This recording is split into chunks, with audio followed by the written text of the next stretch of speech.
Alright Bandidos, listen up. So this is an important guide to defeating the Molten Fortress. For the last couple of days, I've been farming this big fiery beast for some external components for my Essimo build. And let me tell you, the public lobbies, woo, they've been rough. Look, it can be super frustrating when a run goes sideways in a boss fight, especially when you're trying to get some good loot. That's why I'm putting together this guide, based on my own painful repeated runs, so we can learn from each other's mistakes and cut down on that frustration.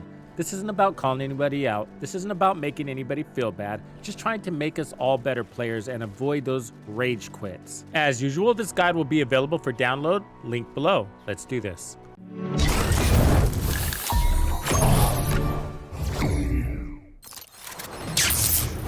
Tux makes it exciting! So I created this simple guide to help you with this fight. Notice the hexagon shape, the direction of the pulls, then I put in some really easy tips that you should be aware of. Let's start with the basics. Who is this Molten Fortress guy anyways? Well, he's basically a giant fire-breathing turtle tank, but not as intimidating as that sounds. Yeah, he's tanky, but not like, oh my gosh, this is impossible level of tanky.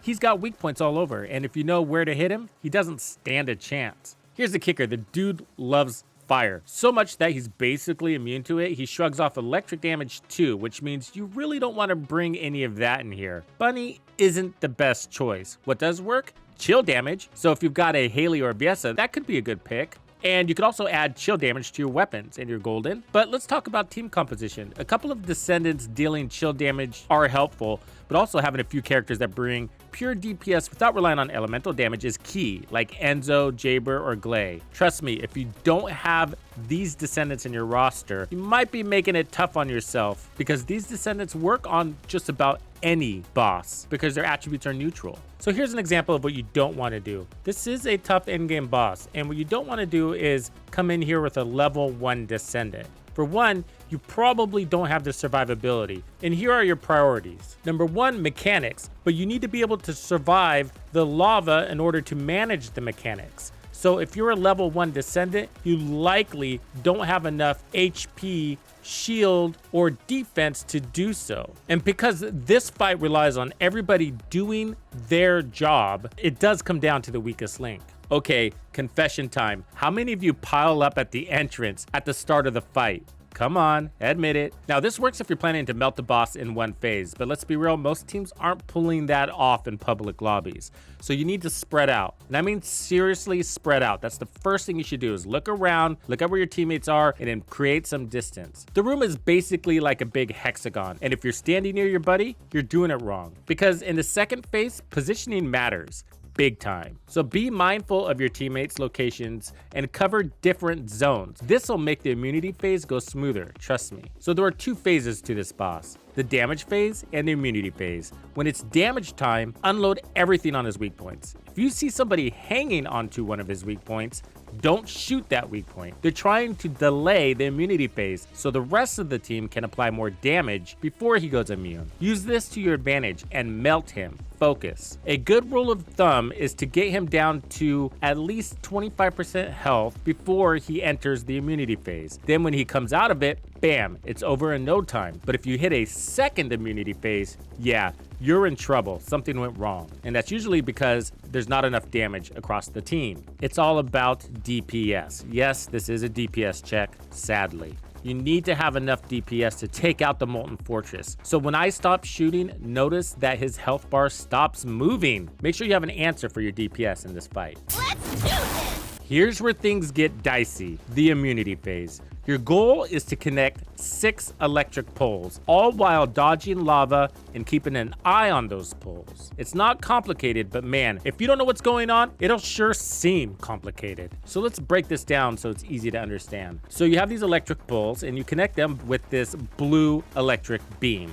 The beam can go left or the beam can go right. Always set the beam to go right. You do that by lining up the dial to the 3 o'clock mark, pointing directly to the right. Then you'll get a laser beam that comes out of that pole and shoots off to the pole to the right. And while you're doing that, don't stand still for too long. Lava loves stationary targets. And for the love of all that's holy, don't leave your post. If someone's struggling with their poles, shoot the lava balls from your zone to help. But don't go abandoning your poles. That's how things fall apart. There's 4 team members and there's 6 poles. So everybody's gonna have 2 poles to manage. So as soon as you're done connecting your one pole, rotate to the right and connect that one. Now there's plenty of times where the Descendant on your right rotated left and he's now connecting your pole. That's because there's some overlap. If that happens, check the other direction and make sure that pole is connected. If it's not, then go that way. But whatever you do, don't shoot a pole that another Descendant is shooting. More bullets actually don't help.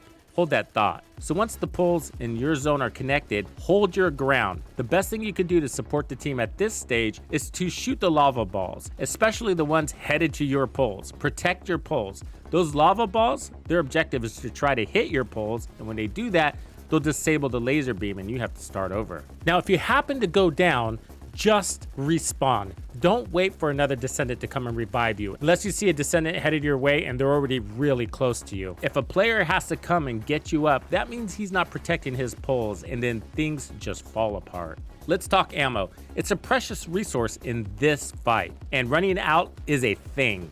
You have to be smart about it. Ammo runs out fast, and it's every person for themselves when it comes to restocking. That's because even if there's an Enzo on your team, the play area, and because everybody's spread out, means he likely can't support you by delivering more ammo. So the dial you have to shoot. When it's red, don't shoot it because you're just wasting bullets. Wait for it to become neutral again, or kind of this white-blue color. So don't go full auto on that thing, just wasting shots. Here's another tip. Shoot the lava balls early, closer to their spawn point, if you can. This will conserve bullets. Now look, I love Bunny as much as the next person. She's fun, she's fast, but she's not the best choice here. She's electric based, which the boss is strong against, and her kit doesn't lend itself to high DPS or defense in this scenario. You can use Bunny in this fight, but you're making some tough life choices. Mechanics are the most important thing in this fight, so just understanding the dials and making sure you stick to your poles is important. The second most important thing is ensuring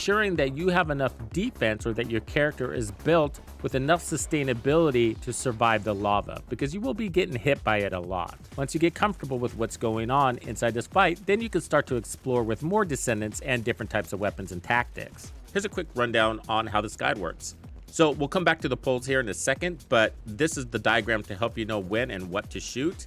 The biggest takeaway from phase 1 is to spread out before the fight begins. That way you're in position for when the poles spawn. The second takeaway is to always be aiming for weak points and to focus fire on him to get his health to 25% or less. And then he's gonna go into phase 2, which is the immunity phase. So you have this chart here. Notice that it looks like a hexagon, and all the players are positioned to protect their zone and to manage 2 poles. Now here's a big mistake that I see some players making, is they start shooting the lava balls first and sometimes never giving any attention to the poles. That's a huge mistake.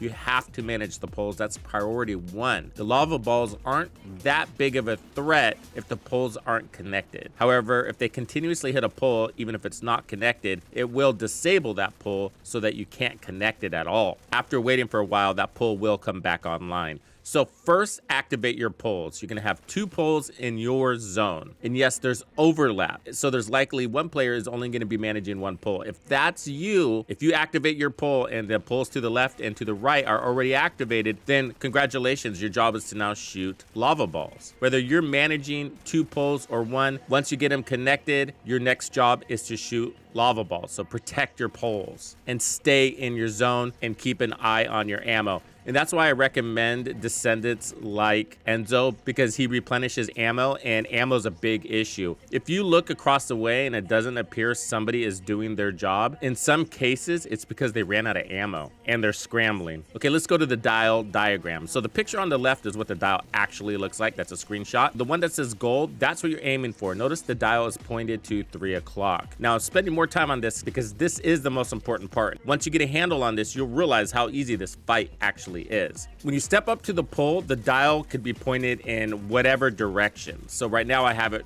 pointing up at the 12 o'clock point, but it might be pointed at the 9 o'clock or the 6 o'clock. It doesn't really matter. It's always going to move counterclockwise. So just shoot the button to turn it, and the button is the big square in the middle. I know that sounds obvious, but when you're new, it can be confusing. You don't need to shoot the actual arrow. It's the button that you shoot. So there's a cadence to this. Basically, it's shoot, wait, shoot, wait, That's important to know because you could be wasting a lot of ammo. Now I'm using Enzo for this, so ammo is not that much of an issue. So I'm just kind of sputter firing. And so sometimes I do shoot it when it's red, but ammo's not an issue for me. But reloads are still annoying, so that's why I don't go full automatic on this. Try to shoot it only when it's white. When it's red, take a quick breath. And then if it's disabled, it'll be all red and there will be no glowing arrow. And it's disabled when it gets hit by too many lava balls. So you want to avoid that. Here's a quick tip. When you're connecting your poles, focus on the poles. Don't worry about the lava balls. Don't break your attention from your priority. Once all the poles are connected, you'll hear a buzzer and it's now time to eliminate the boss. Give him all you got. And for now, I hope this makes this fight a lot easier so your public lobbies become less frustrating. Thank you for hanging out with me. My name is Tuxedo Bandido. That's Tito Bandido. One and only. And this was another episode of The First Descendant. If you found this video helpful, subscribe, like, and turn on notifications to ensure you don't miss out on the fantastic experiences waiting for you in The First Descendant. And if you like videos like this, check out the one I have recommended for you right here. If you have anything you want to see covered, be sure to let me know in the comments below. And thank you to all the channel members and donors who make everything possible. Tux Nation wouldn't be without you. When you buy or download anything for The First Descendant, be sure to use Tux's creator code to support the channel. Easy peasy.